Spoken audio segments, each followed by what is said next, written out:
আপনার বন্ধুরা যদি গুগল ক্রোমে ওই টাইপের জিনিস দেখে तू समझा। তাহলে অবশ্যই তাদের কাছে এই ভিডিওটি শেয়ার করতে ভুলবেন না। আপনার যদি মনে হয় আপনি গুগল ক্রোমের সব সার্চ হিস্টোরি ডিলিট করে দিয়েছেন তাহলে মেহেরবানি করে থেমে যান। হিস্ট্রি পার্মানেন্ট ডিলিট করার জন্য সঠিক মাধ্যমটা জেনে নিন।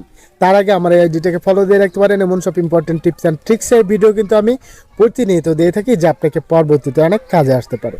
এখানে দেখেন আমার কিন্তু গুগল ক্রোমে কোনো প্রকার সার্চ হিস্টোরি নাই, তবুও কিন্তু এগুলো পার্মানেন্টলি ডিলিট হয় নাই।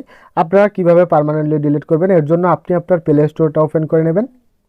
দেন ডান সাইডের কোণে আপনার প্রোফাইলের উপরে ট্যাপ করে দিয়ে গুগল অ্যাকাউন্টে ট্যাপ করে দিবেন। তারপর এখান থেকে ডাটা অ্যান্ড প্রাইভেসিতে ট্যাপ করে দিয়ে এখান থেকে একটু স্ক্রল করে নিচে দেখতে পারবেন মাই অ্যাক্টিভিটি একটা অপশন রয়েছে, এখানে ট্যাপ করে দিবেন।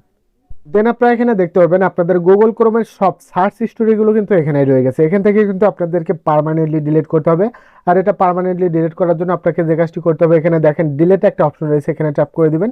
দেন এখান থেকে আপনারা অ্যালোয়েসটা সিলেক্ট করে দিয়ে নিচে দেখতে পারবেন এখানে সার্চ একটা অপশন রয়েছে, এই অপশনটা সিলেক্ট করে নিয়ে এখান থেকে আপনারা নেক্সটে ট্যাপ করে দিলে কিন্তু আপনারা এখানে দেখতে পারবেন আপনাদের কিন্তু ডিলিটের একটা অপশন চলে আসবে। এখান থেকে ডিলিট করে দিলে কিন্তু আপনাদের সার্চ হিস্টোরিগুলো কিন্তু পার্মানেন্টলি ডিলিট হয়ে যাবে। That's it.